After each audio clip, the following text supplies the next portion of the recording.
Hello, Just Too Good here, back from a very special video, and today we're starting a series where I'm going to be taking a look at every single LEGO Star Wars set released. This is going to be really ambitious, so I either have two plans to do this, either release all these videos before The Force Awakens as I film them, or release them throughout December. So we'll see how long each one takes to edit and everything like that. And this is, of course, in celebration of Star Wars The Force Awakens, which is releasing on Friday. I am so hyped. It's like the biggest movie release ever.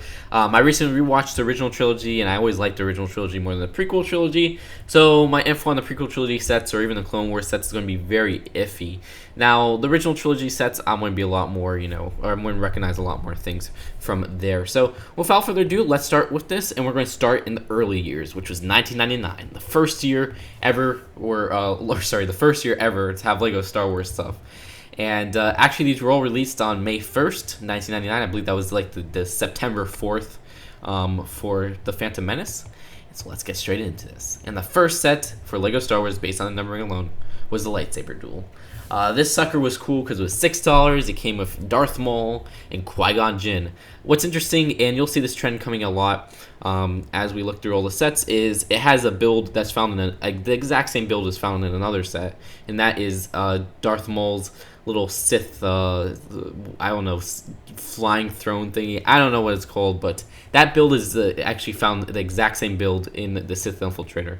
And that's a trend that LEGO stopped doing in about 2008. I remember the last time I saw LEGO doing that, where they took one build, put the exact same build in another set with no changes whatsoever, was in a Speed Racer set. Next up, we got the Landspeeder. This one is a very simple version, $6 again. But honestly, you would think a lot of these early sets had very poor renditions of the vehicles, but not a lot of them had that. And that's what I first thought until I started looking at these. I'm like, you know what? They did pretty good, faithful renditions of the vehicles for what they had in 1999, and this one was actually pretty darn good. It looks like a Landspeeder. Sure, it's not as detailed as the one recently released in the Cantina set, or the one even from 2009. But this one comes with Luke and, of course, Obi-Wan, and it was a cheap set. $6, you got a little pretty good build of a Landspeeder. I can't complain about that. Then we got the Droid Fighter. See, this is where my prequel unknowledgeability comes into play, because I don't remember this vehicle, and I'm pretty sure they haven't released another Droid Fighter like this ever. This was like the only one they made of its kind. And correct me if I'm wrong, but isn't this out of scale for a minifigure? Like, isn't this a much larger vehicle than what they presented, comparing it to a minifigure? I don't know, but it was $6 and it came with no minifigures, so I don't think a lot of kids liked it back then. Then we got Naboo Swamp. This set I always liked. I never picked it up, though. I always wanted it, but I can never get my hands on it. Even back then, I used to look at it in the catalog and say, oh, I want it, but I can never find it in stores. And this one comes with Qui-Gon and Jar Jar. And I like how it was kind of a play set scene for $10. It was one of the early battle packs, I guess you could say, $10 for 4 minifigures. And I like how a lot of these older sets had a battle, kind of a play scene and vehicles. And this basically has that. And speaking of these old battle pack renditions, you got those two. You got this speeder bike set, which comes with 3 minifigures. You got Luke and those what are they called? They're called like biker scouts. That's it. And this is of course from Return of the Jedi, and it was $10. And you got a little play scene with like a tree, and then you got 2 speeder bikes, which is cool. And then we move on to, I think this one was $20. It was a Snowspeeder. And the Snowspeeder was actually not a bad rendition of the vehicle. The colors are pretty good. The build is pretty good. The price is pretty good. And you got Dak and Luke and a little Hoth Rebel. So that's kind of cool. And it's really similar to the 2004 version, which I actually have. So yeah, I don't know. It's a pretty good set for back then. Then we got Anakin's Podracer. This was actually kind of cheap compared to what you would expect from if they released a Podracer for Anakin now. Let me see how much it was. It was $15, which is great price. And it comes with 3 minifigures. I like how it came with Padme and Anakin. And then you got the X-Wing fighter. This is a pretty darn good X-Wing for the price it was, which was $30. And it came with 266 pieces, because the last one of the X-Wing from the original trilogy that we got was that one from frickin' 2012, which was $60, which I was like, what the heck, that's too expensive.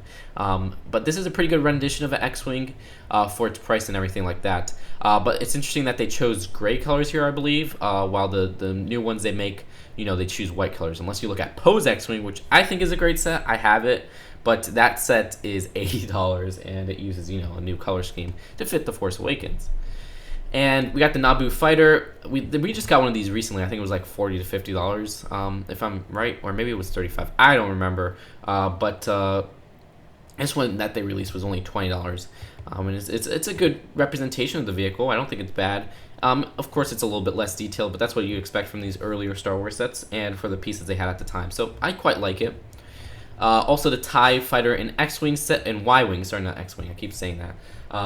This one is cool because this is something that they used to do back then too, and we'll see more of these as we progress. And that's that they have two iconic vehicles in one set. But you got a pretty good TIE Fighter there. I actually really like the TIE Fighter. Sure, it's more blockier than you'd expect, but also the Y-Wing's pretty darn cool. So I like both of these. And you got a little Darth Vader minifigure, which was the only way you could get him in 1999. So people were buying this set just for him alone. But also, you know, you got two pretty good vehicles as well. And we got the Sith Infiltrator. Now, this is one of those sets that I say, yeah, it doesn't look so good. Too blocky, and yeah, I know there's a lot of pieces they can't use now. And the recent Sith Infiltrator was really good, but I don't know, it just doesn't represent the vehicle quite as good. Maybe that's because they chose to make it at a small price. It was only, let me see, $30. But you also got a Darth Maul minifigure, and there you go. That's his little flying chair thingy. That is the same exact build found in the small set. And we got the Gungan Sub. This one's kind of cool because it's a Gungan Sub. I always like the design of the Gungan Subs, even though I don't like the Phantom Menace really at all. But the Gungan Sub is, this was, how much was it? It was $50. And I don't know if the price is perfect, but I used to always gaze at this in the catalogs as well and say, I want that, because it came with one thing, a Stingray, and I freaking love Stingrays, or at least I did as a child. So it's a pretty good set where you also got a little bit of a playset build going on, as you can see in the bottom left corner. Then you got Mos Espa Podrace. This one is, I mean, it's basically like the Podrace set from 2011. The Podrace little builds, that's the same Anakin's Podracer that was found in the set we covered earlier. And I mean, Sebulba's Podracer is pretty good as well. I don't mind this set whatsoever. The Droid Developer Kit, this is one of those weird sets nobody talks about, but I don't know anything about it really. Then in 2000, we started getting minifigure packets, or minifigure box sets. This one came with Emperor Palpatine, Darth Maul, and Darth Vader, which is awesome to get those cheap minifigures, but here's the kicker. The price was $5. What the heck? I'm sorry to all the people who brought that TIE Fighter and Y-Wing set for Darth Vader.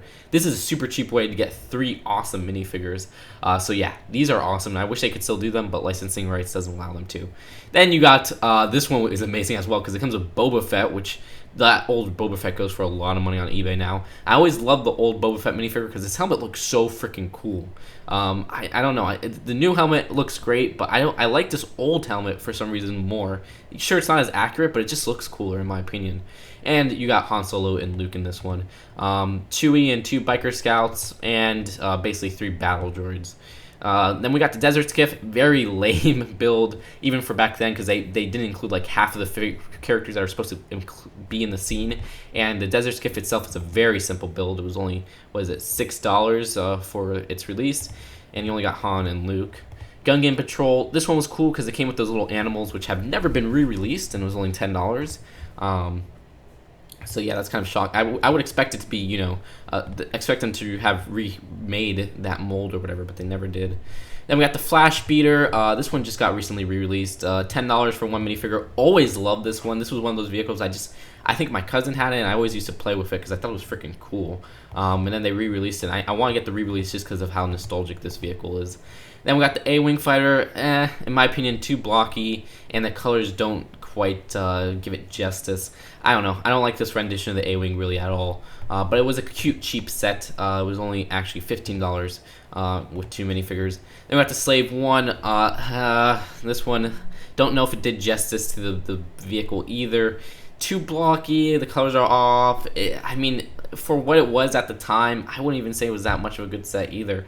And it was only one minifigure, Boba Fett, which you could get in that cheap set. The only cool part was that it came with Han Solo and Carbonite, which was on a pillar piece back then. Or panel piece, sorry. So yeah, I don't know if this is a good rendition of the Slave One, even for what it was at its time. Trade Federation AAT, not a bad version of the vehicle. I think it's alright.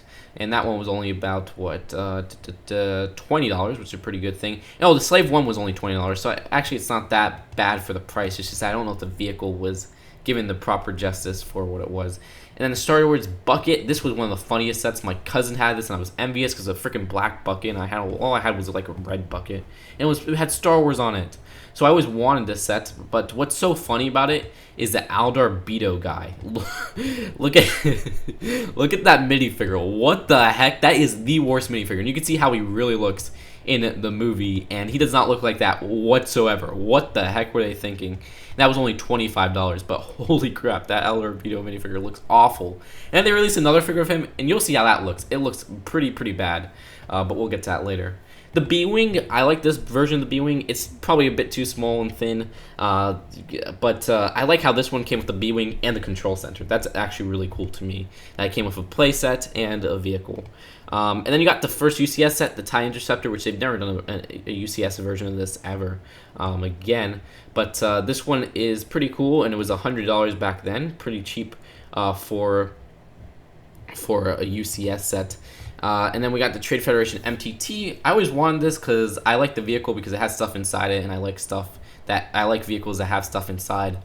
So I used to look at this in the catalogs and want it. But they've done a few versions of this as well. This one's probably not as good looking back because it's too blocky and everything. Millennium Falcon, the first one ever released. Oh man, this one's it's nostalgic to me, but it's not very good.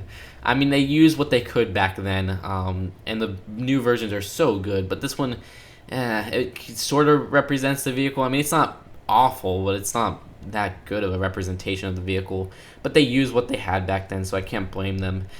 So yeah, and you also got a good selection of minifigures though, which I do like. Then you got the X-Wing UCS set, which is pretty cool. We got a few UCS versions of that, we got a pit droid. I don't know if this is a good representation of the pit droid. It doesn't really look like it, especially with the head. The battle droid, which was a good Technic build. I actually do like this one a lot. I think it's a good representation of what it is. And the destroyer droid looks pretty cool as well, and it's a good representation of what it is. Got a dark side developer kit for Mindstorms. Don't know much about that. And then we're starting to get into when I started playing with LEGO Star Wars. And that was 2001's Droid Escape. This was the first LEGO Star Wars set I ever got. And I always liked it. I liked using the panels for it. But other than that, yeah, it's not that good of a representation of it. It doesn't open or close, and it's just a very, very simple build. But they tried keeping the price down, so it was only $6 for what it was. And then you got, let me see, sorry about that. The Battle Droid Carrier. This one came with so many minifigures. I was like, oh my gosh. 7 minifigures for $10, which I thought was cool back in the day. But now it's not that good of a representation of what it is. It's supposed to be much bigger. And I don't know. It was $10, so back then it was pretty cool to get as like a battle pack. Imperial S8 or ATST. This one was kind of cool. I like what it is. They kind of got the design from Return of the Jedi quite well. But I mean, it was a cheap set, and I can't really rank on it for not being a battle pack because it seems like a lot of these $10 sets were battle packs, but this one only came with one minifigure. Then we got the TIE Fighter, which this TIE Fighter is pretty good. I mean, it's not bad at all. For its price too, it was only $20, while the newer TIE Fighters are much more expensive. But it represented the vehicle quite well, and it was actually a big vehicle for the price. The Imperial Shuttle, much simpler version, of course, but still looks pretty cool. Good representation of it, and that's the first way you could get the Royal Guards, which is awesome. And then you got Watto's Junkyard. This is the one with the weird Aldar Beto minifigure as well. What the heck? How is that a Lego minifigure? I don't know. He's just on a stand. Yeah, I don't know if I quite like this set. And they never made a mini or a set like this since. It's weird. It's weird. Then we got C-3PO in Technic form, and this doesn't look that good either. His face, his head, I mean, that's the worst part. The rest of it's alright, but his head looks super creepy. I don't know.